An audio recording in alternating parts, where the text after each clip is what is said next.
Bueno, pues buenas tardes a todas y todos los presentes, bueno, más hombres, ¿verdad? En este caso. Creo que algo muy interesante es justamente eso, ¿no? Al momento de hacer el estudio y el análisis de este tipo de situaciones, nos encontramos muchas veces que son pues también espacios que en su mayoría pues son pues dominados por hombres, ¿no? Entonces creo que también es importante empezar a visibilizar que las mujeres también estamos haciendo historia de estos movimientos y pues ya el día de mañana nos presentarán más compañeros. Bueno, hay unos cuantos problemitas ahí con la presentación, pero como ya lo comentó Kevin, pues formo parte de la licenciatura en Historia de la Facultad de Filosofía y Letras de la Universidad Autónoma de Guerrero. Hace no mucho me titulé, después de varios años de llevar a cabo esta investigación, y pues justamente creo que algo muy importante de rescatar es que este tipo de investigaciones vienen de trascendencias muchas veces de familiares, otras veces de ser militantes y otras veces pues por el acceso, ¿no? Por querer recuperar la memoria y por las situaciones de la vida cotidiana que de por sí nos atraviesan, ¿no? Más en el estado de Guerrero, donde actualmente todavía vemos cómo esas salpicaderas, por así decirse, de toda esa historia de los 60s y 70s siguen ocurriendo, ¿no? Actualmente en el presente. Entonces, pues bueno, hay unos cuantos problemitas para proyectar, pero les presento el tema, es Castigo a los culpables, la desaparición forzada de estudiantes de la Universidad Autónoma de Guerrero, 1970-1977. Muchas gracias. Bueno, pues mi principal objeto de investigación al empezar a estudiar estos temas fue justamente entender el fenómeno de la desaparición forzada, y en este caso bien específico la desaparición forzada de estudiantes de la universidad.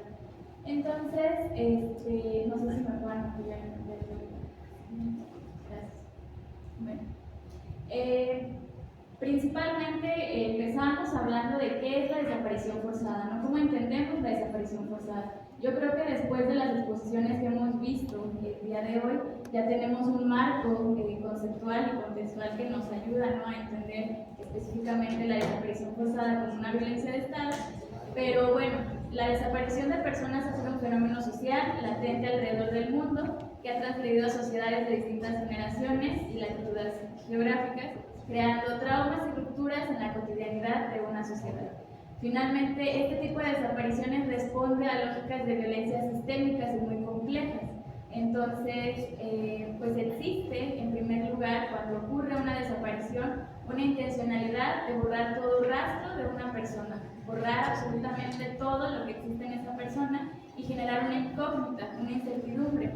Entonces no tenemos indicios sobre el paradero de esta persona. No hay comprobación de la muerte, pero tampoco hay comprobación de la vida. Hay presunción del delito, un posible asesinato, hay presunción de un posible secuestro, pero realmente no hay un indicio sobre si esa persona sigue viva o sigue muerta, por lo cual genera esta incertidumbre, esta incógnita que trastoca las barreras del tiempo y la cotidianidad, y que no solo afecta finalmente a los familiares de esa persona, sino que afecta a toda la estructura, todo ese entorno social donde se desenvuelve.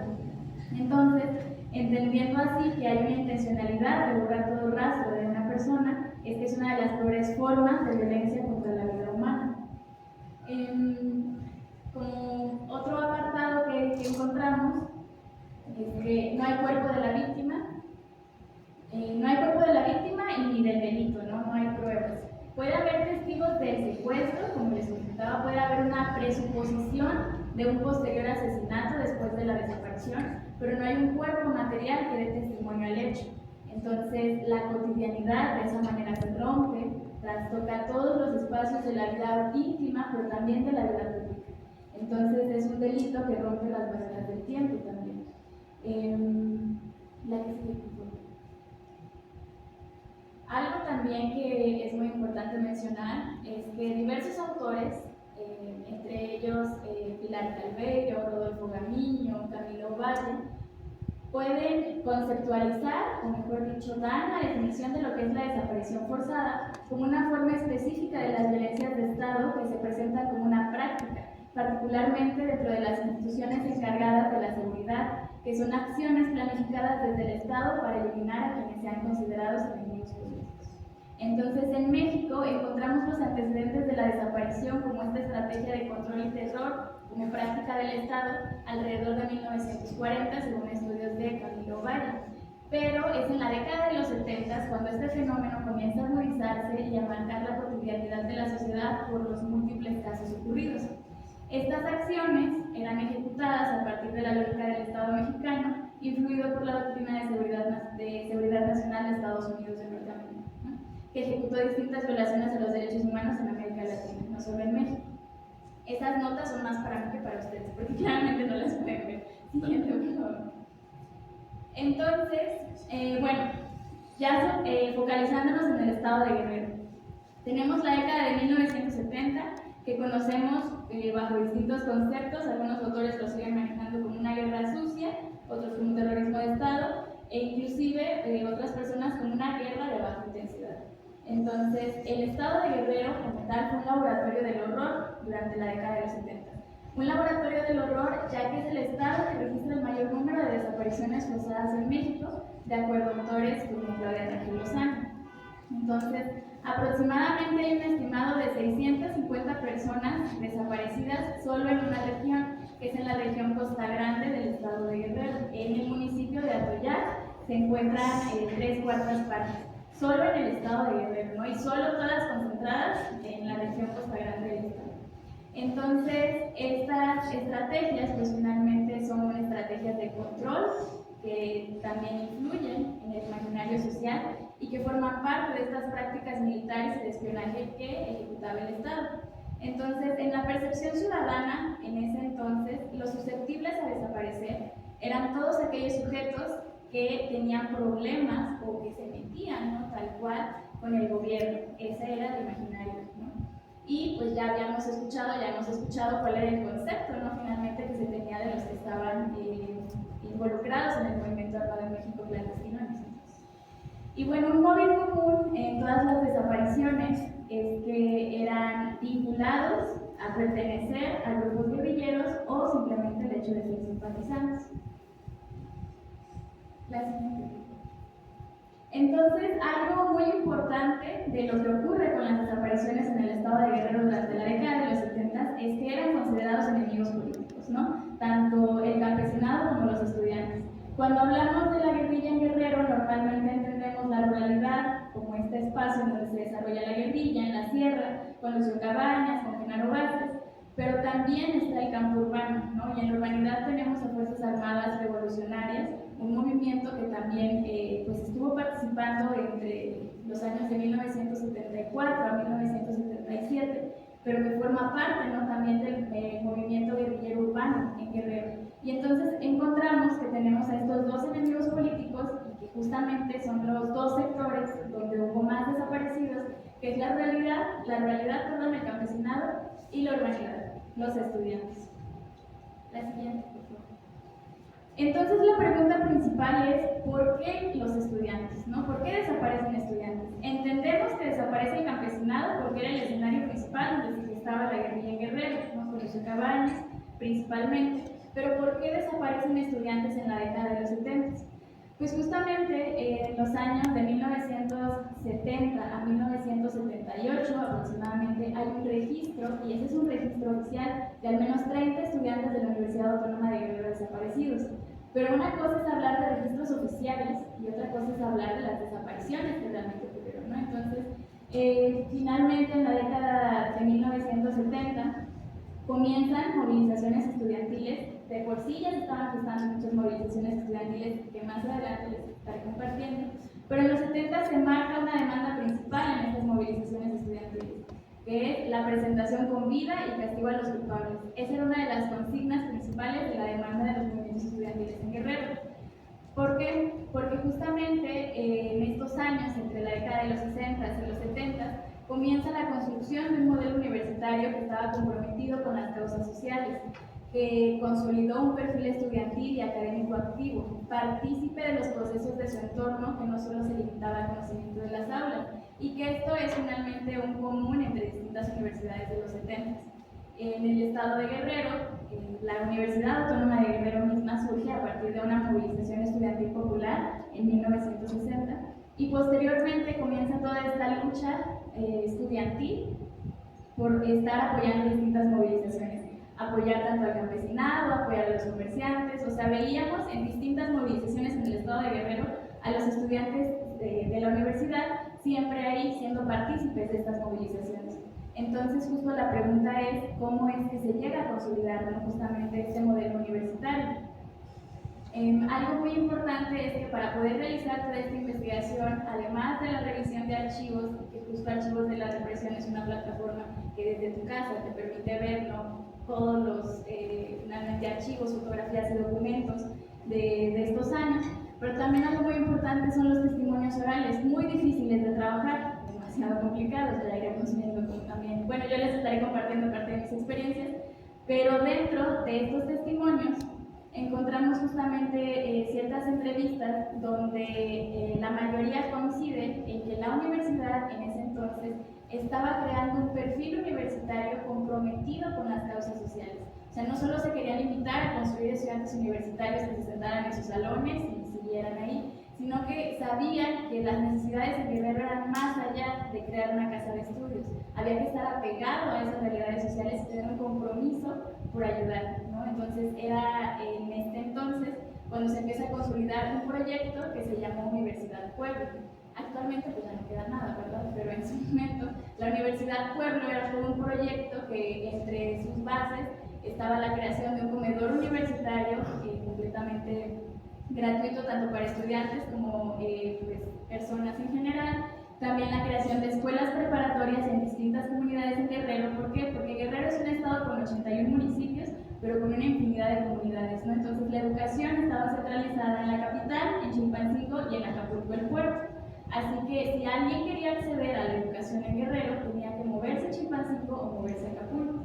También algo muy cierto, a la educación universitaria, porque para acceder a la educación básica tenía que caminar horas de comunidad a comunidad para poder estudiar la primaria y la secundaria, ¿no? Entonces, finalmente la universidad comienza a preguntarse y a preocuparse por este tipo de sucesos y crean escuelas preparatorias y distintos cursos en muchas comunidades de Guerrero para poder seguir fomentando el proyecto y el compromiso de llevar la educación a todo el territorio. Entonces, ¿por qué los estudiantes estaban, ¿no?, movidos tanto con su realidad social, pero principalmente por qué los estudiantes fueron desaparecidos? Hay dos móviles, y dos móviles muy sencillos. Los estudiantes eran desaparecidos por el hecho de ser estudiantes, pero también por ser militantes.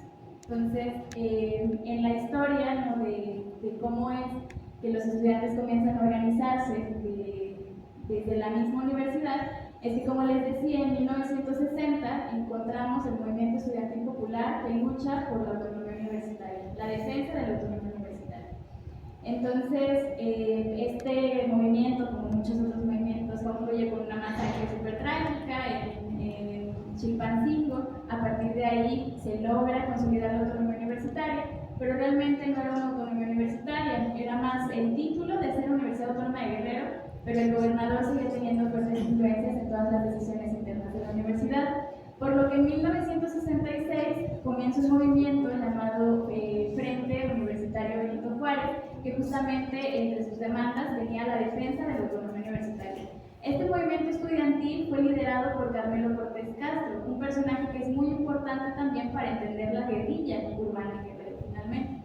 Entonces, está el movimiento estudiantil Frente Universitario Benito Juárez en 1966, y es en el año del 66 cuando las medidas represivas de la universidad, después de tomas de edificios, manifestaciones de los estudiantes, fue lograr la expulsión de todos los estudiantes implicados en ese movimiento. Simplemente les fueron cerradas las puertas de esta casa de estudios y siguieron, ¿no? Cada integrante de este movimiento buscó la manera de seguir participando. Muchos se fueron a estudiar a otras universidades y otros se unieron a la clandestinidad. Entonces, encontramos después, en el año de 1967, justo este momento que también marca la historia de Guerrero, que es cuando Lucio Cabañas se va a la clandestinidad, ¿no? Sube a la sierra debido a toda la represión que ya se estaba viviendo en la zona. Y luego encontramos en el 68 un movimiento muy importante, el movimiento estudiantil, que se gesta en la Ciudad de México. Y luego encontramos en 1970, regresando a Guerrero, que los estudiantes tenían vínculos con la Asociación Cívica Nacional Revolucionaria, este grupo liderado por Genaro Vázquez, que también se une a la clandestinidad, y entonces en 1970 se empiezan a encontrar estos indicios de que había vínculos de estudiantes participando con ACNR por una cuestión muy simple, porque querían empezar a generar esta apertura democrática dentro de la universidad. Entonces ya empezamos a ver cómo el concepto de democracia se hace presente. Y eso es tal cual ellos lo mencionan, ¿no? Los integrantes y partícipes de ese movimiento. Ellos querían luchar por la democratización universitaria, se empiezan a vincular con ACNR. Entonces, en 1970 ocurre el secuestro de Jaime Castrejón Díez, un académico muy importante y de familia muy de renombre en Guerrero. Entonces, Jaime Castrejón Díez había sido, había estudiado en Harvard, su familia eran los dueños de la Coca-Cola en Guerrero. De hecho, no sé si conozcan el refresco Yoli, que también muy característico de Guerrero. Pues bueno, la familia de Jaime Castrejón Díez fueron los creadores. Entonces, Jaime Castrejón era un personaje muy importante, ¿no?, dentro de la vida pública y política de Guerrero. Queda designado como rector de la universidad, pero seguía obedeciendo finalmente a las autoridades estatales, ¿no?, a los intereses del Estado. Entonces los estudiantes, al vincularse con la CNR, comienzan a ver, ¿no?, estas posibles alternativas o lo que se pudiera organizar, ¿no?, al respecto para luchar por la democracia dentro de la universidad. Y entre las tantas situaciones que ocurren, ACNR, a través de una célula especial, deciden secuestrar a Jaime Castrejón Díez. Lo secuestran alrededor de 11 días, y al estar en este secuestro, justamente se menciona que ese secuestro fue para darle una ayudadita, así no realmente, según estas son las palabras de Genaro, para darle una ayudadita a los estudiantes universitarios en su lucha por la democratización. Dentro de este secuestro, una de las demandas también del comando que lo secuestró era la liberación de presos políticos, ¿no? Entonces, después de que esto ocurre, Jaime Castrejón renuncia a la rectoría de la universidad, y entonces comienza ahora sí un proceso democrático, ¿no?, el poder designar a los rectores, porque algo muy importante que decían los estudiantes era, bueno, si tenemos autonomía, tenemos que elegir nosotras y nosotros a nuestros representantes. Entonces, es en 1971 cuando comienza este proceso de elección de rectores, y en el 72 llega un personaje también muy importante, que es Rosalío Wences Reza. Rosalío Wences Reza llega a la rectoría de la universidad, y a partir de ahí comienza a consolidarse como tal el proyecto Universidad Puebla. Rosalío Wences Reza llega a la universidad, y entonces al llegar a la universidad se da cuenta también de cómo estaba la estructura, la organización, la falta de académicos. Entonces comienza a invitar a personas de otros estados, de otros países, refugiados, los comienza a invitar para ser partícipes y dar clases, ¿no?, ser parte de la planta académica de la universidad. Y es así como a Guerrero llegan muchas personas, muchos académicos de otros estados y de otros países, pues finalmente a seguir consolidando este proyecto de Universidad Puebla. Entonces, en 1971 salimos de Guerrero otra vez, tenemos el Alto Nacional. No voy a ahondar tanto en esos detalles, pero me parecen muy importantes comentarlos para entender un poquito, ¿no?, sobre la lógica finalmente de lo que significaba ser estudiante, ¿no?, en ese entonces. Tenemos que en 1974, tal cual, en estos inicios, se empieza a visibilizar que los estudiantes y académicos de la universidad eran base de apoyo del Partido de los Pobres. Actualmente ya lo dicen abiertamente, ¿no?, pero en ese entonces nadie sabía nada, ¿no? Nadie sabía cómo es que llegaban los recados, cómo es que se los mandaban al rector, cómo se los mandaban al obispo. Nadie tenía idea de que en la universidad se creaban estos mimeógrafos, que se llaman, que se hacían, ¿no?, dentro de las escuelas preparatorias para difundir lo que estaba haciendo el PDLP y la Brigada de Ajusticiamiento, ¿no? Todas estas cosas pues nadie las sabía y se gestaban dentro de la propia universidad. Entonces es en 1974 cuando se descubre, ¿no?, bueno, actualmente ya lo sabemos, que estudiantes y académicos eran base de apoyo del Partido de los Pobres. Base de apoyo, no eran militantes de la brigada, sino que tenían labores muy específicas, que eran ser correo, hacer estos mimeógrafos, apoyar con comida, darle refugio a alguien que bajara de la sierra, todas estas cuestiones. Y después tenemos que en el año de 1976, estudiantes de una escuela preparatoria fueron en una célula especial de Fuerzas Armadas Revolucionarias, que actualmente se encuentran en calidad de desaparecidos. Entonces, Entonces, todas estas cuestiones que van iniciando desde 1960 hasta 1976 forman parte de esta entramada de lo que ocurría dentro de la Universidad Autónoma de Guerrero, que vinculaba a estudiantes y académicos, pero principalmente estudiantes, porque como les decía, una cuestión era ser militante, era haberse ido a formar a la sierra, y otra cuestión era ser base de apoyo, ¿no? Entonces, al menos, de acuerdo a las investigaciones que pude realizar, la mayoría de estudiantes desaparecidos no eran militantes, no eran personas que estaban en las sierras, sino que solo eran base de apoyo. Algunos nada más por el hecho de tener un apellido, como Cabañas, fueron desaparecidos. Entonces, ahí en la siguiente, por favor. Esas dos historias se me hacen como muy importantes de poder compartirlas, porque son dos personas que actualmente se encuentran en calidad de desaparecidas, pero que forman parte muy elemental también de entender cómo eran ejecutadas las desapariciones en el estado de Guerrero.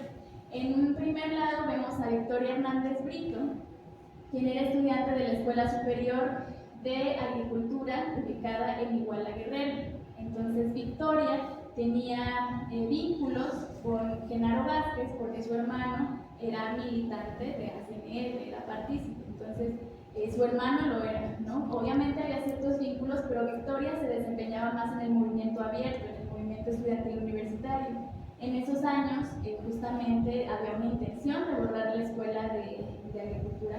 Bueno, la borraron al final de cuentas, pero en ese entonces estaba presente en la escuela. Así que Victoria se movía mucho en el movimiento universitario para defender los ideales de los estudiantes. Victoria es desaparecida junto a otras 3 personas. Las otras 2 personas, bueno, detenidos mejor dicho, ¿no? Y ahí hay testimonios, hay testigos que dan fe al hecho. Entonces las otras 2 personas son liberadas a los 2 días, pero Victoria se sigue encontrando desaparecida porque pues justamente su hermano, al que querían encontrar en realidad, pues formaba parte, ¿no? de ACNR. Es en el año de 1975 cuando ocurre finalmente su desaparición. No miento, no es el año 75, ahorita regreso a la fecha. Soy pésima para las fechas como historiadora, la verdad. Entonces, tenemos también el otro personaje, es Carlos Díaz Frías, el chilango, apodado como el chilango. Entonces, el chilango desde 1975 comenzó a formar parte, ¿no? de los elementos que eran espiados por la Dirección Federal de Seguridad. Entonces, como Carlos Díaz Frías llega a la Universidad Autónoma de Guerrero, una persona fuera de Guerrero, que traía ciertas ideas, ¿no? Distintas, inmediatamente lo identifican y comienzan a ver que participaba en mítines y que estaba participando, ¿no? dentro del movimiento estudiantil universitario. Entonces, el chilango en el 75 ya era ubicado por la DFS como un simpatizante de la Liga Comunista 23 de septiembre, ¿no? Entonces, a partir de ahí, el espionaje que tienen contra él es muy marcado y hay una infinidad, ¿no? de fichas de cada paso que él daba hasta que es finalmente desaparecido en el año de 1978. Cuando Victoria desaparece, Carlos Díaz Frías ya estaba en el movimiento estudiantil, ¿no? Entonces Carlos Díaz Frías se manifestaba constantemente en todas las movilizaciones estudiantiles que había para exigir la presentación con vida de Victoria. No considerábamos que 3 años después Carlos también sería desaparecido. En la siguiente, por favor. Para poder realizar parte de toda esta investigación, finalmente, a pesar, ¿no? de que hay mucha información dentro de los archivos, también considero que es fundamental, ¿no? el tener estas fuentes, estos testimonios orales presentes, porque son historia viva, que hay que tener mucho cuidado con todo lo que nos dicen, pues hay que tener muchísimo cuidado, ¿no? al final de cuentas. Por eso esas son nuestras herramientas, ¿no? Finalmente, como investigadores, como historiadores, como científicos sociales, el poder clasificar de esta manera todo lo que se nos comparte. Pero entre estas entrevistas realicé principalmente 2 entrevistas que más me llaman la atención. Una es a una doctora, actualmente maestra emérita de la UAGRO, de la Universidad Autónoma de Guerrero, y ella justamente llega como académica a la universidad en el año de 1972, originaria de Baja California.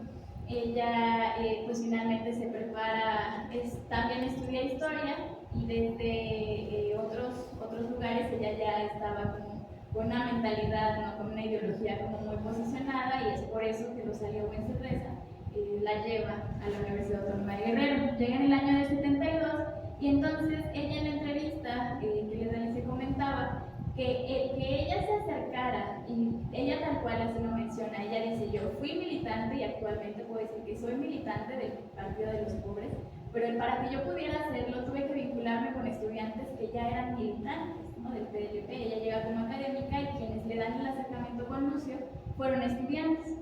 Entonces ella es militante del PDLP en 1974, pero justamente en esos años ella forma parte de una célula especial que durante el secuestro de Rubén Figueroa fue a entregarle el recado a un arzobispo en Cuernavaca, ahorita se me puso su nombre.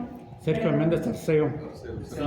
Sí, justamente. Entonces ella funge como recado, llevando la carta donde informaban del secuestro de Rubén Figueroa. Hasta ese momento pues nadie, se supone que nadie sabía nada. Entonces es en el año de 1978 cuando ella finalmente es detenida, desaparecida. ¿Por qué? Porque finalmente el secuestro de Figueroa ocurre, ¿no?, en el 74, posteriormente es liberado, y después, a partir del 74, es cuando podemos encontrar realmente los años donde la escala represiva se marcó con muchísima fuerza en el estado de Guerrero, ya que Rubén Figueroa pues ya estaba, ¿no?, al poder del gobierno. Entonces es en el año 1978 cuando es detenida desaparecida. Ella estuvo en calidad de desaparecida un mes en cárceles clandestinas. Se estuvo moviendo en 3 cárceles clandestinas, entre ellas La Romita. También estuvo en cárceles en Acapulco. Y entonces ella comentaba, leo como tal cual lo que decía en la entrevista: sí vi a varios compañeros que después aparecieron en las listas de los desaparecidos como si estuvieran muertos desde mucho tiempo atrás. Y resulta que yo, en fechas posteriores, los vi vivos en cárceles clandestinas. Es el caso de Jaime López Ollano. A Jaime López Ollano yo lo vi con vida en una cárcel clandestina cuando la policía decía que sus compañeros lo habían matado mucho tiempo atrás. Yo lo vi ahí en la cárcel clandestina, y también a Luis Armando Cabañas. Entonces, algo también que ella comentaba es que muchos, al estar ella en una prisión clandestina durante un mes, ella comentaba que muchos de los estudiantes o de las personas que se encontraban en calidad de desaparecidas finalmente morían dentro de las torturas. A ella le tocó, ¿no?, escuchar, ella por lo que me compartía, le tocó escuchar en una celda contigua como una de las personas que simplemente moría. Ella sospecha que era el chilango, escuchaba todas las torturas, todo lo que pasaba, entonces ella sospecha que fue el chilango al que mataron en esa ocasión, pero no tiene completa certeza. Entonces, después de haber estado un mes en estas cárceles clandestinas, que es donde puede haber a varios de sus compañeros que estaban en calidad de desaparecidos, pero que ahí estaban vivos, a ella la liberan, bueno, mejor dicho, la trasladan a una cárcel pública por 3 meses más. Al estar en una cárcel pública ya cambia también completamente la lógica de su detención, porque en un principio, pues ella en la cárcel clandestina fue torturada, fue amenazada, quería sacar toda la información. Ella mencionaba que obviamente para ese momento ya había muerto Lucio, entonces no había manera de sacar más información, ¿no?, que realmente ya no había más organización.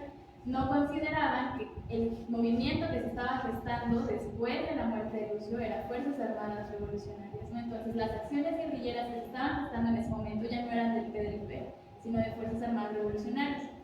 Entonces ella estuvo detenida durante 3 meses más en estas cárceles públicas, y es ahí cuando es la primera en obtener la amnistía como presa de conciencia.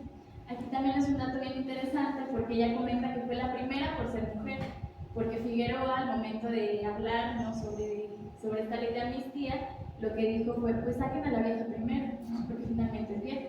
Entonces ella por eso obtiene, incluso ella en la entrevista me mencionaba: esa es la primera vez que el machismo me favorece. Y pues bueno, actualmente ella es maestra emérita de la Universidad Autónoma de Guerrero, ¿no? Posteriormente a que ella es liberada por esta ley de amnistía, ella vuelve a la Universidad Autónoma de Baja California, pero en la universidad no la aceptan porque era delincuente.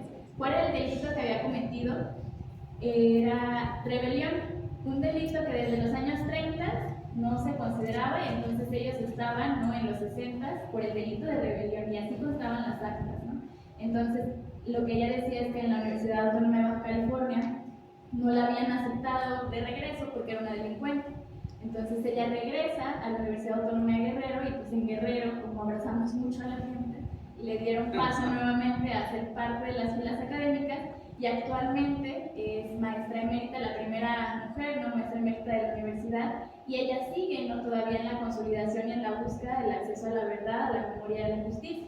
Actualmente ella no se dedica a hacer investigaciones de esto, ¿no?, y ella lo menciona tal cual, o sea, yo ya lo viví, yo ya no quiero investigarlo, no tengo por qué, porque es algo que le trastoca. Claro. Entonces, ella se dedica a estudios afromexicanos, y esa es, ¿no?, su fuente de investigación.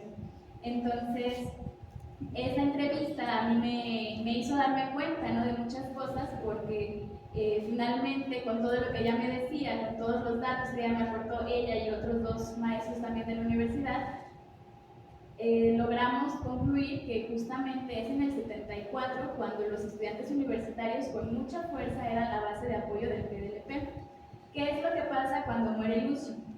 En el año de 1976 encontramos muchas desapariciones de estudiantes de una escuela preparatoria en Acapulco. Esta escuela preparatoria de Acapulco, ahorita les doy los datos más concretos, pero es la preparatoria 7 de Acapulco. Y entonces, dentro de las investigaciones que se han hecho sobre las FARC, encontramos que había una célula muy poco estudiada de estudiantes de preparatoria que participaban activamente dentro de las FARC. No pudieron concretar un secuestro, y entonces de esa manera fueron detenidos y actualmente siguen en calidad de desaparecidos. Y esto es algo que muy poco se ha estudiado todavía en el estado de Guerrero. Realmente he encontrado muy poco al respecto, y lo poquito que he podido encontrar ha sido a partir de entrevistas.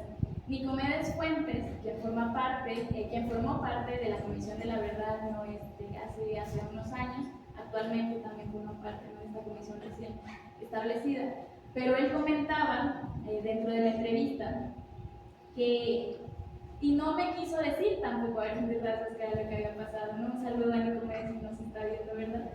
Pero decía que dentro de las tácticas revolucionarias había muchas personas verdes, y que entonces, al estar así, no podían realmente, y al no tener una formación tan concreta, no podían haber logrado lo que querían lograr. El movimiento finalmente y Fuerzas Armadas Revolucionarias culmina también con la desaparición de Carmelo Cortés y de Aurora de la Paz Navarro. Actualmente siguen en calidad de desaparecidos, pero es un grupo que muy poco se ha estudiado y de que muy poco hay luces de lo que pudo haber pasado. Las luces son que se menciona que había una célula de estudiantes preparatorianos que participaba activamente con ellos, y en los registros oficiales encontramos alrededor de una lista como de 10 personas que formaban parte de la Prepa 7 que se encuentran en calidad de desaparecidos. La hipótesis es que la Preparatoria 7 era esta célula, ¿no?, que formaba parte de Fuerzas Armadas Revolucionarias. Son estudios que todavía siguen, ¿no?, ejecutándose. Y bueno, otra de las entrevistas que también estuve realizando, por un lado quería analizar lo que compartían los activistas, por así decirlo, ¿no?, los estudiantes activistas, los académicos activistas de la universidad, porque ellos, como partícipes del movimiento, tenían una versión sobre lo que había pasado, ¿no? Pero los familiares finalmente también tenían otra versión de lo que había pasado, y unas demandas, ¿no?, completamente distintas. Entonces, nos encontramos con una entrevista de Celia Piedra, esposa de Jacob Nájera. Yo sé que efectivamente me están viendo allá, ¿no? Entonces, algo que quiero leerles es tal cual el momento de la desaparición de Jacob Nájera, de acuerdo al relato de Celia Piedra. Ella dice, abro cita: mi esposo era maestro, trabajaba en la primaria y cubría un interinato en la secundaria de San Jerónimo. Él casi todo el día se la pasaba en el trabajo. En la mañana se iba a la escuela primaria Benito Juárez, y en la tarde se iba a cubrir el interinato en la secundaria Benito Galeana. Jacob Nájera tenía una ideología de izquierda, como el que no. Le gustaba leer, recuerdo yo, sus libros de Lenin, Carlos Marx, de Engels y varios más. Tenía ideas comunistas. A él le mandaron decir de la escuela, el director, que no se presentara ese día a trabajar porque ya habían llegado los judiciales a buscarlo. Jacob acababa de comer y me dijo: ve a ver, Celia, ándale, ve a ver. Me fui yo y en el trayecto de la casa a la escuela encontré 3 carros llenos de agentes federales. Y en el momento que yo regresé a la casa, que fue muy rápido, ya los encontré dentro de la casa. Encontré a Meli, su hija. Meli tenía 8 años y decía que no se llevaran a su papá. Todos llorando. Meli tenía 8 años, Jacob tenía 7, Daniel tenía 3 años y Horacio 3 meses de nacido. Todos mal porque se lo llevaban. Entonces Meli fue tras su papá, él llevaba una carpeta, se la dio y le dijo: ten, hija, regrésate, ahorita vengo. Pero ya no regresó, se lo llevaron y ya no se supo nada de él.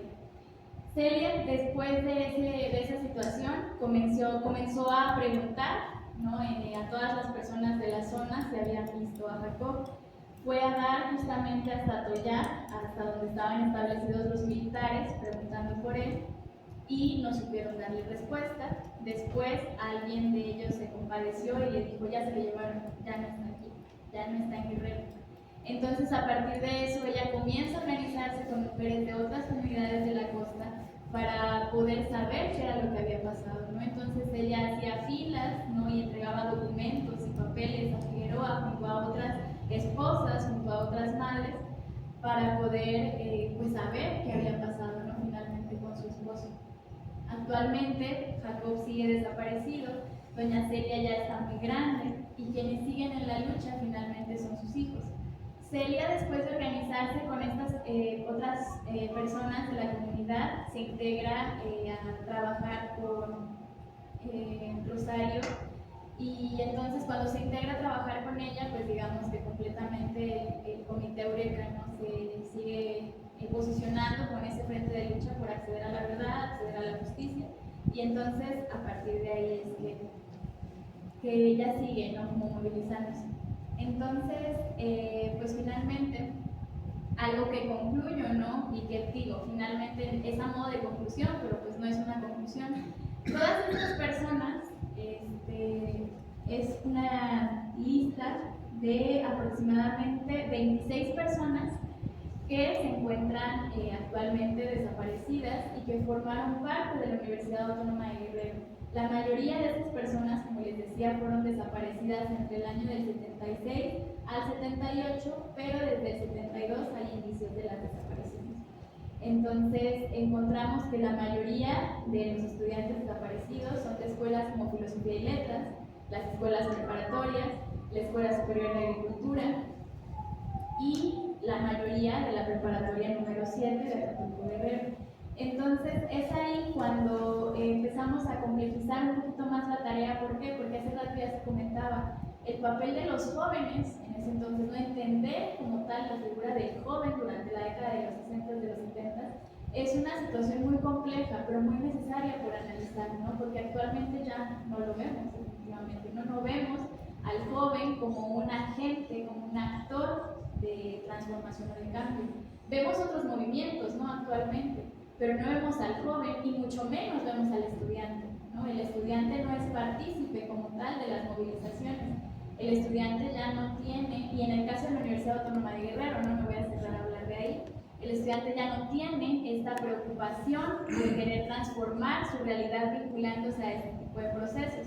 Actualmente sabemos que la desaparición de personas es un fenómeno muy latente, ¿no?, dentro de la cotidianidad de todas y todos nosotros, y que finalmente forma parte, ¿no?, de esta herencia que nos dejaron estas violencias del pasado, ¿no? En el estado de Guerrero actualmente la universidad ya no tiene ese compromiso social que se consolidó con la Universidad Pueblo.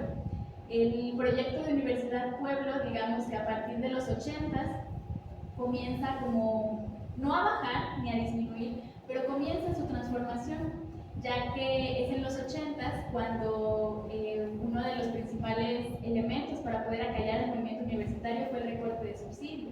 Entonces, a partir del corte del subsidio a la universidad, se dieron cuenta los estudiantes y los académicos que ya no podían seguir participando de la misma manera que en los 70. En el 78 tenemos la ley de amnistía, ¿no? Y tenemos que durante toda esta década las detenciones, las desapariciones, los secuestros y todo lo que implicó, pues muchos tuvieron, si no eran detenidos o desaparecidos, tenían que huir, ¿no? Regresaron después actualmente. y muchos de ellos actualmente forman parte, ¿no?, de la planta académica de la universidad, pero ya muy poco se menciona sobre lo que se hacía en ese entonces. De hecho, es muy poco conocido por los estudiantes preparatorianos o universitarios lo que ocurrió en la universidad durante la década de los 60 y 70. Por algo es muy importante como el seguir, para mí el seguir esta investigación, que es un proceso, ¿no?, muy enorme, porque hablar del simple hecho de la desaparición implica mucho, ¿no? Hablar de violencia implica mucho, y más cuando venimos de una trascendencia familiar también y de muchas múltiples historias que siguen trastocando, ¿no?, finalmente nuestra vida cotidiana. Yo sigo insistiendo y siempre lo he dicho, yo como tal no tengo un familiar desaparecido. Desde entonces, bueno, tíos lejanos parece ser. Actualmente no tengo familiares desaparecidos, pero desde el simple hecho de que hay una persona desaparecida, ya es una persona desaparecida para todas y para todos. Si lográramos conceptualizar que esto no solo le afecta a sus familiares, sino que es algo que afecta a todas las personas, sin importar que nos relacionemos con ellos, el fenómeno de la desaparición también se analizaría de manera distinta. Finalmente, todo esto tiene que ver con todas estas políticas represivas, ¿no?, del Estado, y finalmente tampoco le podemos, bueno, yo lo pienso así, en una opinión personal, yo no le voy a exigir algo al Estado cuando ese Estado es el que me está matando, ¿no?, por ejemplo. Entonces, yo parto también desde ahí, parto también desde que esta investigación la realicé. Yo creo que también inició todo muy subjetivo, ya que yo desde la preparatoria, estudiando en la Universidad Autónoma de Guerrero, pues empecé a formar parte, ¿no?, de este movimiento estudiantil. Al irme a Filosofía y Letras también, ¿no?, empecé a ver todas estas cuestiones. Entonces, para mí también ha sido como muy complejo separarme de ese lado de pronto militante, ¿no?, de algunas organizaciones, y entablar una narrativa histórica que realmente no se apegue a una narrativa histórica. Pero creo que forma parte, ¿no?, de nuestra subjetividad como seres humanos también, ¿no? Entonces, nuestra militancia también puede estar presente en la academia y pues viceversa. Muy difícil, yo creo que sí, ¿no? Me sigue costando muchísimo. A veces soy más militante que académica o algo así, ¿no? Pero yo creo que estos esfuerzos forman parte del seguir luchando por el acceso a la verdad, a la justicia, pero también por el acceso a la memoria. Porque todas estas personas, mencionando sus nombres, Félix Bello Manzanares, Carlos Alberto Benavides, Luis Armando Cabanas, Tania Cante Carrasco, Raúl Castañeda Peñalosa, Inocencio Castro, Floriberto Clavel Juárez, Carlos Díaz Frías, Teresa Estrada Ramírez, Domingo Estrada Ramírez, Isidoro García Campos, Óscar González Juárez, Leandro Gutiérrez Domínguez, Víctor Hugo Herrera, Jaime López Ollano, Guillermo Mena Rivera, Moisés Mendoza Carlos, Jacob Nájel Hernández, Rebeca Padilla, Mario Pérez Aguilar, Alejandro Rivera Olvera, Edilberto Sánchez, Pablo Santana y María Teresa Torres son personas que actualmente siguen, ¿no?, en calidad de desaparecidas y desaparecidos.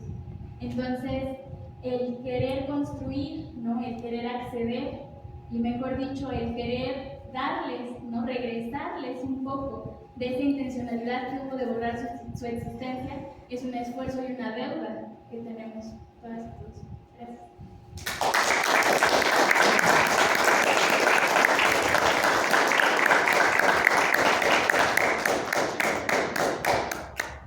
Sin duda alguna, si hay una región, un estado del país que envuelve, ¿no?, toda esta problemática de la guerra sucia, el terrorismo de Estado, guerra de baja intensidad, como la queramos llamar, y el movimiento social que se radicaliza y se arma, pues sin duda alguna es el estado de Guerrero.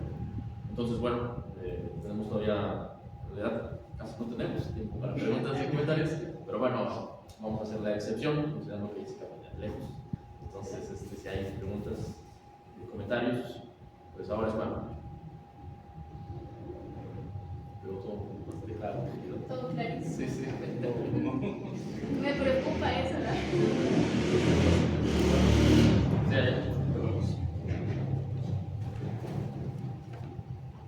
a lo mejor es algo muy general, ¿no? Cuando no te referiste a él, pues no tienes por qué responder, pero me quedé con la duda un poco de si tú habías podido como que ubicar algunas particularidades de este, digamos, diálogo, relación entre la guerrilla, las organizaciones radicalizadas con la Universidad de Guerrero, a diferencia de otras, ¿no? Porque, por ejemplo, es un vínculo que existe aquí en México, quizás en América Latina o en la historia de las guerrillas de inspiración socialista, pues que se nutren, ¿no?, de centros universitarios, la Universidad Michoacana, la Autónoma de Sinaloa, la UNAM, pero bueno, me preguntaba si tú has visto como que alguna particularidad de esta relación con Guerrero. Esa era la.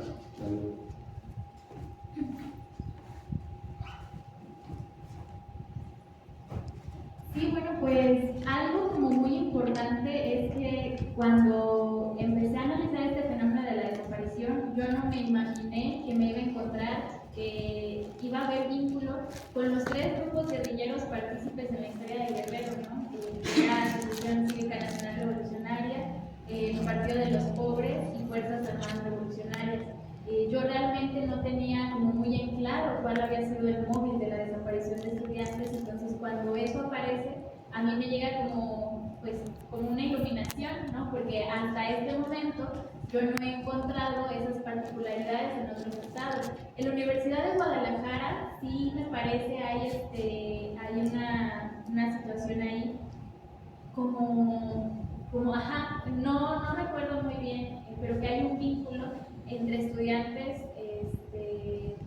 no recuerdo el nombre.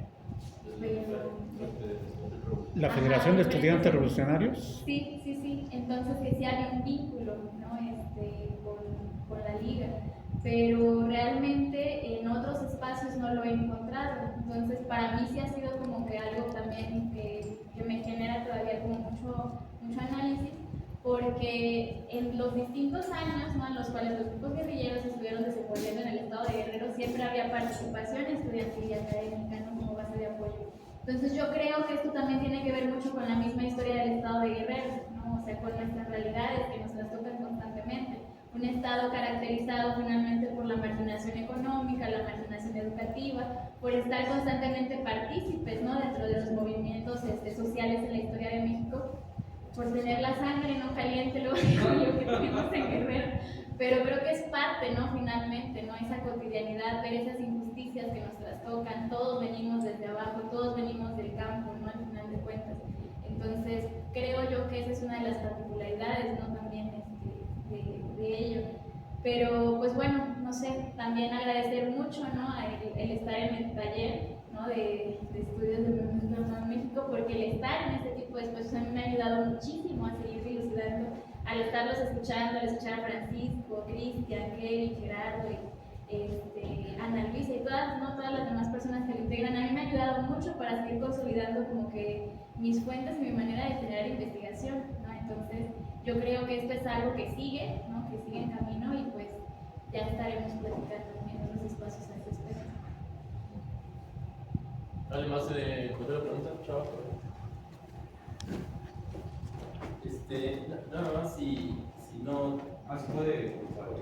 Gracias. Si tienes algún análisis de lo que sucedió, hablas del viraje de la Universidad Pueblo, principalmente por el recorte de presupuestos, lógico, pero tiene que ver la traición, los cambios por ejemplo, de Buen Cerveza,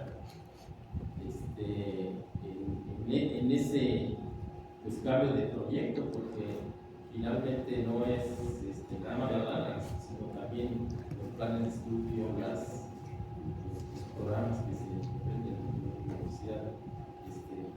No sé si hay alguna investigación más a favor. No, no, está bien.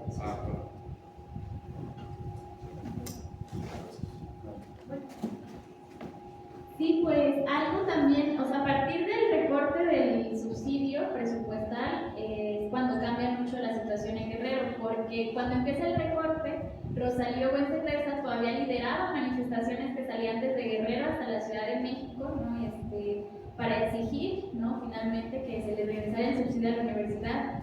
Como decía, muchos trabajadores en ese momento se salieron de las filas universitarias porque realmente ya no tenían para comer, ¿no?, entonces tuvieron que moverse a otros espacios. Y después, ¿no?, ya encontramos en el 85, en los 90, que empiezan a amarrar a las universidades, ¿no?, a que respondan también a una lógica de cómo tenía que consolidarse el conocimiento. Y empiezan a entablarlos también en esto de la ANUYES, ¿no?, estos sistemas, ¿no?, de investigación también, ¿no?, en la cual la academia pide que constantemente estés produciendo y que pues no tengas tiempo realmente de involucrarte, ¿no?, en otras situaciones. Y algo también muy importante que pasa en Guerrero es el cacicazgo y todas estas situaciones políticas que ocurren. La verdad es que Guerrero es un estado como bien interesante por estudiar, justamente porque es tan convulso y tan caótico que constantemente está dando elementos para seguir estudiando, pero que nos damos cuenta que desde hace muchos años todo se hila, ¿no?, al final de cuentas. El hecho de ver a las policías comunitarias, el hecho de ver el crimen organizado, ¿no?, todas estas cuestiones forman parte, ¿no?, y también dan respuesta a todas estas violencias ocurridas. Yo actualmente trabajo, ¿no?, en la Universidad Autónoma de Guerrero. Espero que no me corran, ¿verdad?, por lo que voy a decir. Pero finalmente el cacicazgo también responde, ¿no?, a esta cuestión. Desde hace 10 años tenemos a un personaje en la rectoría de la universidad que trae esta historia de caciques, ¿no?, al final de cuentas. Se defiende mucho el proyecto Universidad Pueblo de Rosalío Mendoza. Ahí está, ¿no?, y es la base y es el discurso para que esta rectoría, ¿no?, que está desde hace 10 años, se legitime y diga: sí, somos una universidad de calidad, de inclusión social y comprometida. Realmente ya no somos nada de eso, ¿no? La universidad ya no es lo que era en los 70, definitivamente.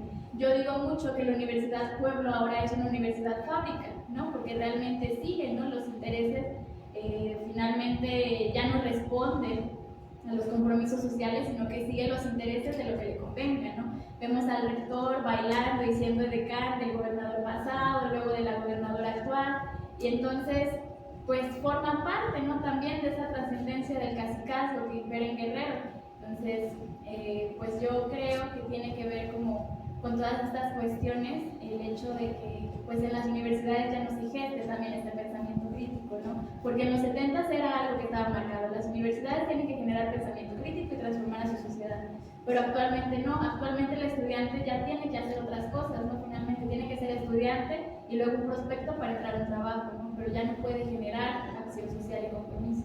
Algo que yo creo que pues estuviera en nuestras manos, está en nuestras manos, pudiéramos cambiar, pero pues también hay muchas realidades que ya no son lo que eran los 70, ¿no? Pues le damos un aplauso.